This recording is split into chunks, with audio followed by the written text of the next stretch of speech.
James Bell of the Boxing Source here with another video, and this video is one that I just didn't want to do, but folks keep talking about it. It's been over a month, and people are still talking about it. So apparently, I guess since this is a boxing channel, I guess I have to put in my 2 cents or my 1 cent or whatever it is in reference to Glovegate. Okay, we've had video after video after video after video after video after video about what happened between Tyson Fury and Deontay Wilder on December 1st, 2018, and also February 22nd, 2020. And it has been going on and on and on and on and on. And somebody like me has basically been, tired of it and just wants it to go away. But given that we are in the middle of this coronavirus quote unquote epidemic, that people have basically been quarantined in the house, and we don't have really much content when it comes to boxing, that right now this is basically the biggest event that has happened over the course of 5 to 6 weeks plus. So, with that being said, people are still going on and on and on about this particular topic in reference to Tyson Fury. So, we have all of these videos that have been going out in reference to the potential manipulation of gloves by Tyson Fury. Okay.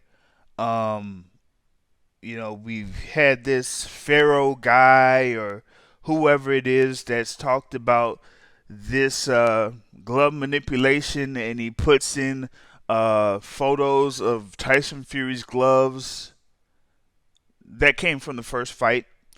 And you've had multiple people talk about it. There have been fighters that say it's a possibility. There have been fighters that say it's impossible.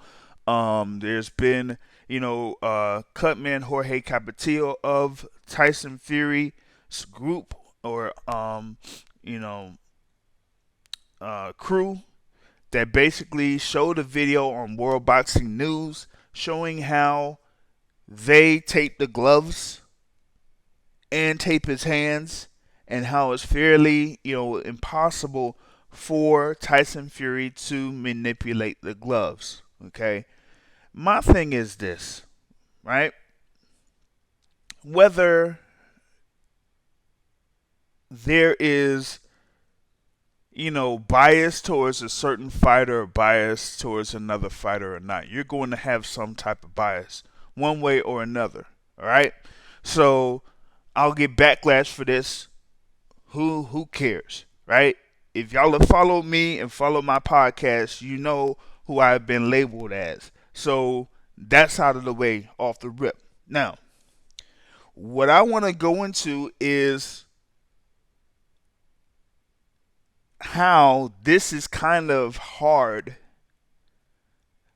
to basically claim. Doesn't mean that it happened or not. I'm just saying that it's fairly difficult to basically claim, right? Now, first of all, there are people that say that Tyson Fury had his hands much lower than where the glove is supposed to be, right? And that within the first fight and in the second fight, that he's had his fist at the point where it's low enough to be where the glove is tied instead of at the actual glove point. Okay? Now, given that it's Tyson Fury, okay, there are two things here. And I'm just going to bring these up, and you could have your thoughts on it or whatever. Now, I'm sure that many people have been in fist fights, Okay? Now, two things when it comes to fist fights, right? When you're in a fist fight or in multiple fist fights, right? If you hit someone with your bare fist, there's going to be an effect on them and there's going to be an effect on you. Okay? So if you're hitting them, they're going to feel the full brunt of that particular punch. And when it comes to you and your knuckles, they're going to have some type of damage. Right? So in this instance, when it comes to Tyson Fury and Deontay Wilder, if Tyson Fury had his fist or bare fist connecting on Deontay Wilder, we're talking about a guy that is 6'9", over 250 pounds. That is going up against a guy that is 6'7", but is around 215 in the first fight on December 1st, 2018, or 230 or over 230 pounds in the second fight at February 22nd, 2020. Okay? Either way, I don't care if you're getting hit once or multiple times, there's going to be some significant damage on that opponent if they're hit with a bare fist. Okay? And if I'm not mistaken, Deontay Wilder was not knocked down in the first fight. All right? Okay. Deontay Wilder didn't really have any serious cuts or bruises other than one bruise in the first fight, right? Okay. Second fight, we all know what happened in the second fight when it comes to his ear, his nose, and his mouth, right? But those happen over the course of the particular fight from multiple hits. But I'm telling you, when you're dealing with a guy that's 6'9" and over 250 pounds, you can't really take that many shots from a bare fist off of a guy with that size. So even with all the possibilities that have been brought up in reference to the glove manipulation or whatever it is, one thing I know, if I'm going up against a guy that's 6'9" and over 250 pounds, I'm not going to be able to take a bare knuckle shot from him. Not like that. Not like that. Like, you gotta understand, Tyson Fury's hands are huge. I'm 6'3". Tyson Fury is 6'9".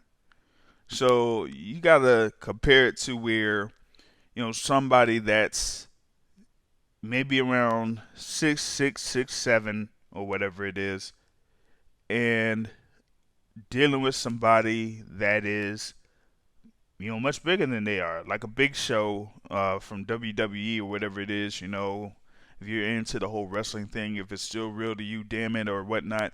Like, that's kind of like the comparison that you're having when it comes to a Deontay Wilder and a Tyson Fury. Deontay Wilder has basically been a boxer guy that has a basketball type of body. So he's lean, he's slender, he's almost like, not to the level of a Kevin Durant or anything like that, but still, you have to think about like how the build of a basketball player is in comparison to a Tyson Fury that has come down from 400 pounds to basically get to 250, around 250 or so in the first fight, and then over 270 in the second fight.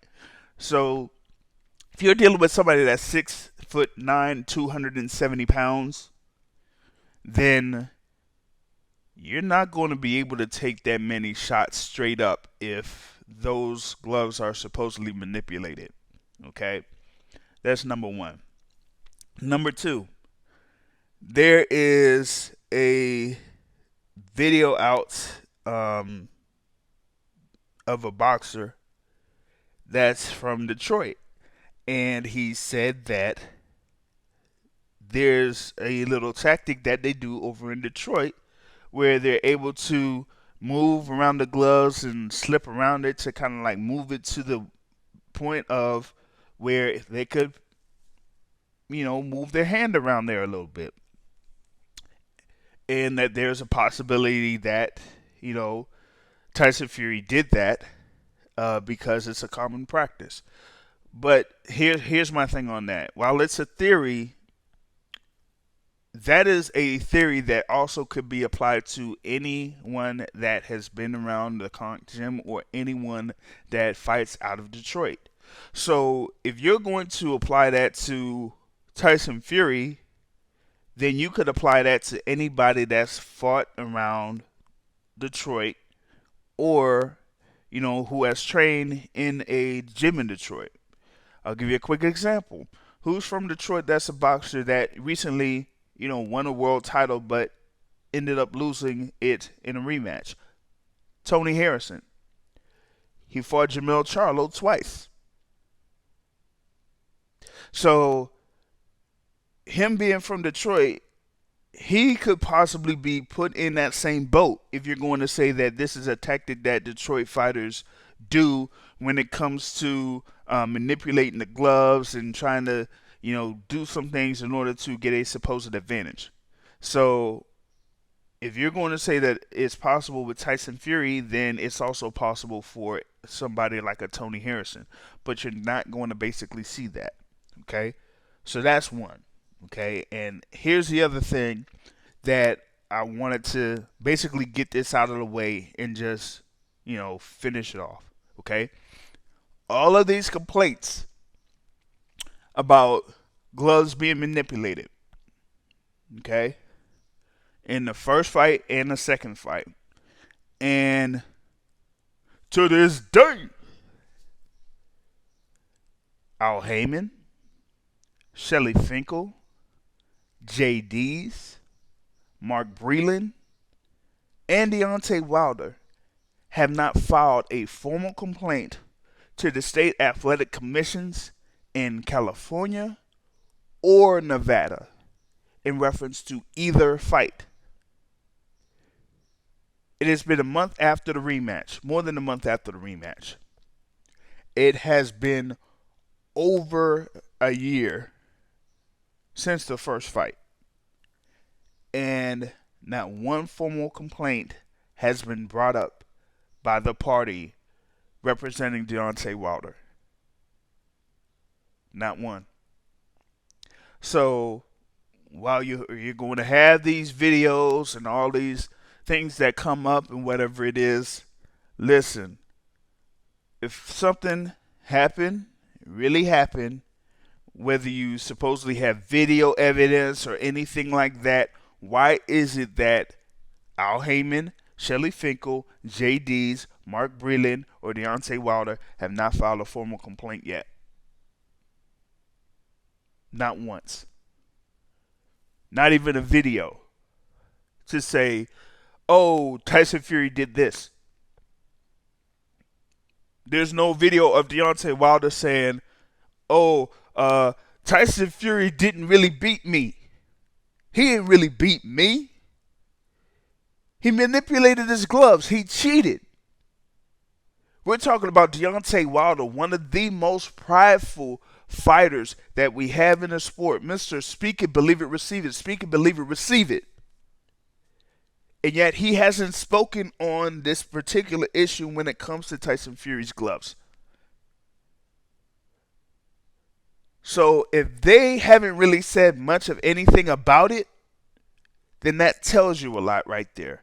And with that, I'm done. I'm finished. It's kaput. I don't want to talk about it no more. I don't want to hear nothing about it, but I'm going to hear a lot about it. But it is what it is. Listen, you could be on this channel. You could subscribe to the channel. You could turn off the channel. You could block the channel. It doesn't really matter to me. You could call me a Wilder hater. I've been called a Wilder hater for years. It doesn't matter what your name is. But I just had to get this out of the way. Boxing Source, I'm out. Peace.